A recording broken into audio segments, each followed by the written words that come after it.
मी लोकांना हेच सांगतो, तुमचा पास्टर चहाच्या टपरीवाला असू द्या, तुमचा पास्टर भाजी विक्रेता असू द्या, तुमचा पास्टर कुठलंही काम करणार, पेट्रोल पंपावर पेट्रोल भरणारा असू द्या, त्याला सेवक, त्याला परमेश्वराने निवडलेलं असतं. हालेलुया. पण त्या पास्टर सोबत तुम्ही व्यवस्थित राहिले तर परमेश्वर तुम्हाला सुद्धा आशीर्वादित करणार आहे. हालेलुया. परमेश्वर अंतःकरण बघतो. Praise the Lord. काही शाणे अति हुशार लोक असतात, काय म्हणतात माहिती का, तो पास्टर गरीब आहे, त्यांनी डोक्यावर हात ठेवला तर त्याची गरिबी तुम्हाला आणि तुम्ही पण भिकारी होता.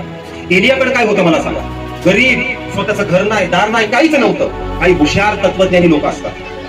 पास्टरने डोक्यावर हात ठेवला, तो गरीबी, त्याची गरिबी तुला येईल. म्हणून काही शाणे लोक असतात, ते काय करतात, ह्या चर्चला नको बाबा, तिकडे जावा. आणि पण परमेश्वर तुम्हाला बघतो. तुम्ही जर सेवकाचा आदर करत नाही ना, अहो काय होतं, आलिशाकडं वचन सांगतं, 12 बैल होते, शेत होतं, आई बाप होते, घरदार होतं, काय होतं त्या एलीकडं? हालेलुया. काहीच नव्हतं. त्या आलिशाने हा नाही विचार केला, माझ्याकडे घरदार आहे, माझ्याकडे शेतीवाडी सगळे, हा कोण कुठून आला, ह्याचा राहायचा पत्ता नाही, कुठे ह्याच्या मागे मी जाऊ.